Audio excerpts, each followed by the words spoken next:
वर प्रदान है। आम के पल्लव में शंकर का आशीर्वाद। 11 आम के जो पत्ते जिस डाली में लगे होते हैं, वो डाली कोमल सी डाली, 11 टुकड़े महाराज एक कच्चे सूत से लपेटकर 11 बार उसका भाग, जब उसको लपेट लोगे इस तरह से इकट्ठा करके, आगे का जो भाग है 11 बार कच्चा सूत लपेटने के बाद जो भाग पीछे का आगे का कोई भी हो, उसको शहद में डुबाकर शिव जी को समर्पित कर दो। किस जगह पर रखना है? अशोक सुंदरी वाली जगह। अशोक सुंदरी की जगह जानते हो आप लोग, पहले भी आपको बताया है, आज फिर आपको वर्णन कर दें। जैसे ये गोल जलाधारी है, ये शिवलिंग रखा है, ये 2 जहां से पानी बह रहा है बाबा के चरणारविंद, राइट में श्री गणेश जी का स्थान, लेफ्ट में कार्तिकेय का स्थान, बीच में अशोक सुंदरी की जगह। शंकर भगवान की 6 लड़कियां हैं। भगवान शंकर के 13 बच्चे, 13 बच्चों में से 6 लड़कियां, उस 6 लड़कियों में से एक लड़की का स्थान, भगवान शंकर की एक बेटी का स्थान, अशोक सुंदरी का स्थान सामने। पद्म पुराण में स्पष्ट किया ये स्थान अशोक सुंदरी का। शंकर भगवान की जलाधारी में पार्वती जी का हस्तकमल, ऊपर से जो एक एक बूंद पानी गिरता है, ये शंकर भगवान की 5 लड़कियों का स्थान है। जया, विषहरा, सामरीबारी, दौतली और देव। शंकर भगवान की 5 लड़कियां भगवान शंकर के मस्तक पे जल की धार गिरा रही हैं। बीच में जो अशोक सुंदरी का स्थान है महाराज, उस जगह पर शहद का मुख, जो शहद आपने भिंगोया है, उस शहद का मुख शंकर जी की ओर कर कर इसी चेहरे में, इन्हीं नवरात्रि में शंकर भगवान के उस अशोक सुंदरी की जगह पर शहद का भाग शिव जी की ओर रख दें। महाराज अगर घर में संपदा की कमी हो या कोई पैसा खा गया हो, रुपया नहीं दे रहा हो, पैसा अटक गया हो, तो उस शहद को शिव जी की ओर मुख कर कर उस आम के पल्लव की जो डंडी है उसको 11 डंडी को वहां रख दीजिए और उससे अपनी कामना कर कर आ जाइए। हो सके उस शहद में से थोड़ा सा शहद किसी रुमाल पर, किसी कपड़े में लगाकर उसको रख लीजिए। जिस व्यक्ति से पैसे लेना है, जिस व्यक्ति से पैसे मांग रहे हो, उससे एक बार जाकर मिल लीजिए, एक बार उसको खबर कर दीजिए। बाबा चाहेगा भोलेनाथ तो नवरात्रि में ही पैसा वापिस आ जाएगा, अगर शिव कृपा कर दे। ये बाबा की करुणा। आम का पल्लव कोई साधारण नहीं जिसको कलश के ऊपर रखा जाता है, शिव की कृपा। जिस आम के पेड़ पर स्वयं कामदेव चढ़कर भगवान शंकर के तीसरे नेत्र द्वारा जलकर भस्म हो जाते हैं, वो आम का पेड़ साधारण नहीं हो सकता,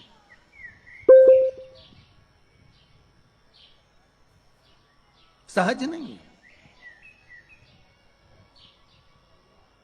और वैसे भी शिव शिव है। घर में ज्यादा रोग हो, बीमारी हो, ज्यादा तकलीफें आ रही हो, कष्ट बढ़ रहा हो, बीमारियां बढ़ रही हो, या भय लग रहा हो, डर लग रहा हो, हृदय चित्त में कहीं ना कहीं आपको भय का भान हो रहा हो, तो 1 लोटा पानी, 1 कलश में जल भर कर रख लीजिए और रात भर उसको रखे रहने दो। नवरात्र चल रहा है, उस कलश को रात भर रखकर सुबह सुबह उस कलश में एक बेलपत्र डालकर उस जल को नीम के पेड़ के नीचे, जहां नवरात्रि में नीम के पेड़ के नीचे सारी विद्याएं, आद्य शक्तियां, सारी देवी उस नीम के पेड़ के नीचे विराजमान रहती हैं। उस कलश में 1 बेलपत्र डालकर रात भर रखकर उस जल को पूरे घर में घुमाकर उस नीम के पेड़ के नीचे समर्पित कर दीजिए। महाराज घर में भय लगना बंद हो जाएगा, कोई बड़ी बीमारी आपको घेरेगी नहीं और उस बीमारी से, उस रोग से आप मुक्त रहेंगे, उस बीमारी से, उस रोग से आप मुक्त पाएंगे। वो बीमारी आपको घेर नहीं। विश्वनाथ को कुछ नहीं चाहिए, मेरे शंकर को चाहिए क्या? अगर आपके जीवन में ऐसा लगे कि बहुत बड़ी बीमारी आ गई और आपके घर का व्यक्ति वेंटिलेटर पर पड़ा हुआ है, तो शमी के वृक्ष के फूल ले आओ 7, और शमी के वृक्ष के 7 फूल लाकर 1-1 फूल शंकर भगवान को श्री शिवाय नमस्तुभ्यम कहकर उस व्यक्ति के लिए जो पड़ा हुआ है, अंतिम सांसें गिन रहा है, जिसको अटैक आ गया, अंतिम सांसों में जो गिन रहा है, उसके नाम से भगवान शंकर पर चढ़ाना प्रारंभ कर दो। मात्र 7 पुष्प, उस शमी के वृक्ष के 7 पुष्प आप शिव को समर्पित करिए, उसका नाम और गोत्र बोलकर, और भगवान शंकर का मूल मंत्र श्री शिवाय, जम के बोलिए श्री शिवाय नमस्तुभ्यम बोलकर एक एक शमी का फूल शंकर पर चढ़ाना प्रारंभ कर दो। फिर आगे वो विश्वनाथ की मर्जी है, वो प्राण कैसे लेकर वापस आता है, उस काल से छुड़ाकर महाकाल कैसे लाता है, ये वो जाने। आपका फर्ज केवल आप अदा करिए। जब अंत में डॉक्टर भी हार जाते हैं, जब अंत में डॉक्टर भी कह देते हैं कि अब हमारे बस का नहीं है, अब तो उस परमात्मा के हाथ में, मतलब डॉक्टर को भी मालूम है कि एक डॉक्टर बैठा हुआ, एक डॉक्टर और है, वो बस वो थोड़ा सा दूर तो रहता है पर करीब भी बहुत है। कई लोग कहते हैं गुरुजी वो कैलाश पर रहता है बहुत, तो उनको बुलाएंगे तो आएंगे। हमने कहा कैलाश पर तो रहता ही नहीं है, जहां भक्त है वहां भगवान, वो दूर तो रहता ही नहीं। आप तो बस केवल उसको बुलाने का प्रयास करिए, आप दिल से बस उसको हाजिर, वो दिल से बुलाओ तो उसको। इसलिए देवी भागवत में लिखा है कि नवरात्रि में एक दिन, जैसे प्रतिपदा है, पहला दिन है तो एक कन्या का पूजन करो, द्वितीया है तो 2 कन्या का पूजन करो, तृतीया है तो 3 कन्या का पूजन करो, चतुर्थी है तो 4 कन्या का पूजन करो, पंचमी है 5 कन्या का पूजन करो, छठ है 6 कन्या का पूजन करो, सप्तमी है 7 कन्या का पूजन करो, अष्टमी है 8 कन्या का पूजन करो, नवमी है, जम के बोलो, 9 कन्याओं का पूजन करो। और अगर इस तरह से आप पूजन नहीं कर सकते नवरात्रि में, तो 9 कन्याओं का पूजन एक साथ, या तो अष्टमी के दिन या नवमी के दिन कर दो, या मध्य में बीच में भी आप कर सकते हो एक साथ। पर अगर आपकी कोई कामना है, आपकी कोई इच्छा है, मालूम पड़े, जैसे कई लोग कहते हैं कि हमारी इच्छा है, हमारी वो मकान नहीं बिक रहा, या हमारी वो जमीन नहीं खरीदी जा रही, या हमारी कोई कंपनी नहीं डल रही, या हमारे काम में ये अड़चन आ रही है, तो नवरात्रि में, 4 नवरात्रि में से किसी भी नवरात्रि में आप नियम बना लो कि एक कलश की स्थापना कर कर एक दिन में एक कन्या का पूजन कर कर उसको भोजन कराना, लाल वस्त्र देना, लाल चुनरी देना, दूसरे दिन में 2 कन्याओं का पूजन कर कर लाल वस्त्र ओढ़ाना, लाल चुनरी देना, तीसरे दिन में 3, चौथे दिन में 4, 5वें दिन में 5, ऐसे 7-9 दिन तक एक एक कन्याओं के क्रम को बढ़ाते बढ़ाते बढ़ाते बढ़ाते आप उस पूजन का विधान प्रबल कर सकते। क्या मैं नवरात्रि में अगर मान लो कोई साधना करना हो तो कौन सी साधना करना चाहिए? हम किसकी आराधना करें? हम 9 दिन तक किसकी साधना करें? तो अगर बन सके तो देवी भागवत में सबसे सुंदर साधना यही है कि हम एक दिन में एक कन्या के चरण धोकर पूजन कर कर उस कन्या को भोजन कराकर उसका स्मरण करें। हाँ, ये जरूर है, अभी कोरोना महामारी चल रही है तो इस नवरात्रि में भले ना करें, पर आगे की नवरात्रि में जब नवरात्रि अच्छे रहे, कोरोना से मुक्त रहे, तब आप किसी कन्या को एक दिन में 1, 2 दिन में 2, 3 दिन में 3, 4 दिन में 4, 5 दिन में 5, ऐसे नवरात्रि 4 बार जो नवरात्रि आती, किसी भी नवरात्रि में आप स्मरण कर उसका फल मिला।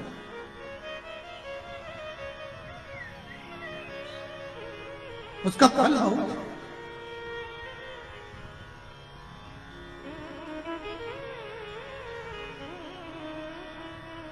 जैसे बेलपत्री का किया गया दान छिन्न नहीं माना गया। किस चीज का दान? जम के बोलिए जरा। बेलपत्री। बेलपत्री का किया गया दान छिन्न दान नहीं है, समाप्ति नहीं होती। बेलपत्री अगर आपने कोई आपसे कहा जी जी तुम्हारे यहाँ बेलपत्री लगी है, जरा 8-10 दे दोगी क्या? बिल्कुल। और उससे कहो बेलपत्र तू मत तोड़, हम तोड़ कर देते, और अपने हाथ से बेलपत्र निकालकर उसको दो दान। ये छिन्न दान नहीं है, ये समाप्त नहीं होता। ये बेलपत्र का दान अविरल दान बढ़ता है।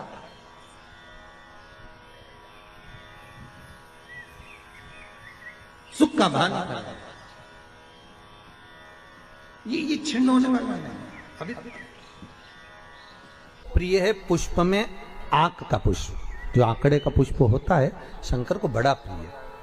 और दूसरे नंबर पर शंकर को प्रिय है शमी का पुष्प, बहुत ध्यान देना महाराज। तीसरे नंबर पर शंकर को प्रिय है महाराज सरसों का पुष्प। सरसों होती है ना, जो राई अपन बोते हैं, सरसों बोते हैं, उसमें पीले कलर का जो पुष्प लगता है।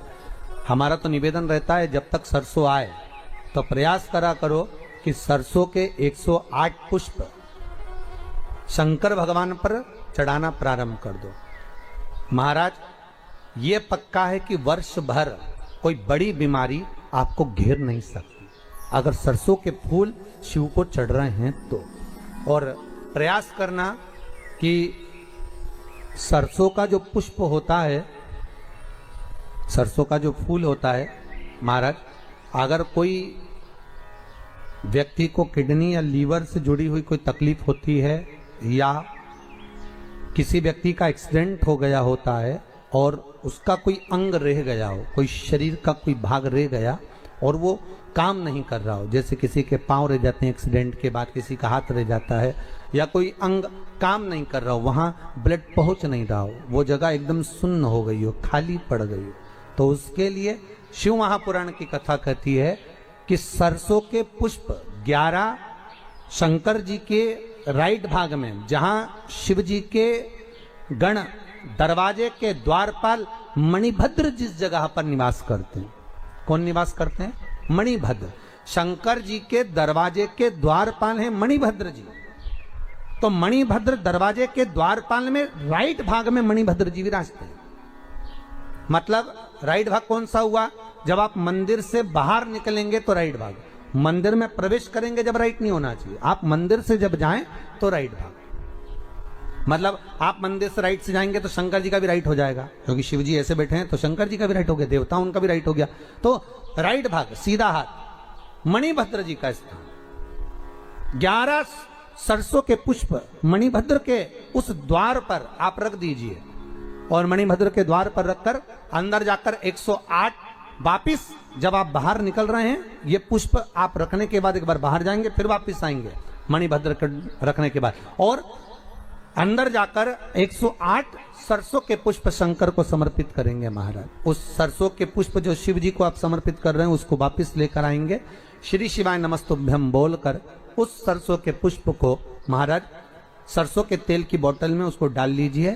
शंकर भगवान को किसी भी प्रदोष में, शाम के समय प्रदोष काल में उस तेल को वापस ले जाकर चढ़ा दीजिए शिव जी को, उसको वापस लेकर आ जाइए। उस तेल का प्रयोग आप नाभि में डालिए और जो शरीर काम नहीं कर रहा उस स्थान पर कम से कम 15 दिन 20 दिन तक उसकी मालिश करना प्रारंभ करिए। बाबा चाहेगा तो चलाने का प्रयास कर देगा और वो अंग, वो शरीर काम करने लगेगा। मणिभद्र का स्मरण, श्री शिवाय नमस्तुभ्यम, सब बोलिए एक बार जमकर, श्री, अरे पहले बोल दिया, हमारे साथ तो बोलो, श्री शिवाय नमस्तुभ्यम। भगवान शिव के मंत्र का स्मरण कर कर करते सरसों का जो पुष्प है उसमें आनंद की अनुभूति है, आनंद की अनुभूति। नवरात्रि चल रही है, मान लो कर्जा बहुत ज्यादा मात्रा में हो गया हो, पीक अच्छी नहीं आई हो, फसल अच्छी नहीं आई हो, बहुत टेंशन की जिंदगी अगर चल रही हो, बहुत चिंता ग्रसित कर रखी हो और ऐसा लग रहा है कि पैसे की आवक कहीं से नहीं है और टेंशन बढ़ता जा रहा है, तो ये नवरात्रि जब पूर्ण हो तो दशमी जब तिथि आए, 9 दिन पूरे होने के बाद जब 10वीं तिथि आए, 10वीं दशहरा, चैत्र का जो दशहरा, नवरात्रि पूर्ण होने के बाद में जो 10वीं तिथि आए, समी के पत्ते 5 दुर्वा, 5 बेलपत्र, भगवान शंकर के मंदिर में 1 शमी का पत्ता, 1 दुर्वा, 1 बेलपत्र, भगवान शंकर से अपनी कामना करके, अपना गोत्र बोलकर शंकर भगवान के शिवलिंग पर समर्पित कर। फिर दूसरा पत्ता, दूसरा शमी पत्ता, दूसरी दुर्वा, फिर शिव जी पे समर्पित कर। 5 पत्ते शमी के, 5 दुर्वा, 5 बेलपत्र, जो विजयदशमी चैत्र महीने की रहेगी, चैत्र महीने की जो 10वीं तिथि रहे नवरात्रि के बाद की, समर्पित कर कर 1 लोटा जल 3 बार शंकर जी को उसी जल से 3 बार समर्पित करें। अपनी कामना कर कर चढ़े हुए जल का भाग थोड़ा सा लेकर आए, घर के दरवाजे पर व्यापार के स्थान पर उसका सिंचन करें और हृदय से बाबा से प्रार्थना करें, बाबा तेरे भरोसे हैं, बहुत चिंता है, बहुत टेंशन है, कर्जा बहुत है, दुख बहुत है, व्यापार चल नहीं रहा, तुझे समान। हमारा विश्वास करता है 3 महीने के अंदर जहां भी कथा होगी वहां आपका खुद का पत्र आकर आप लिखकर भेजोगे कि मेरे बाबा ने मेरा हाथ पकड़ा, मेरे शिव ने साथ दिया।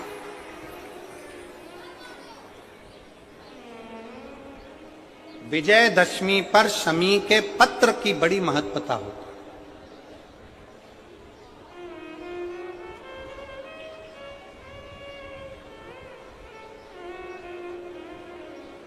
और नवरात्रे के बाद में जो विजयदशमी आती है उस दशमी की बड़ी महत्वता होती है। धन की कामना के लिए, कार्य सिद्धता के लिए, भगवान शिव की अविरल भक्ति को प्राप्त करने के लिए शमी पत्र मूल होता है। मूल।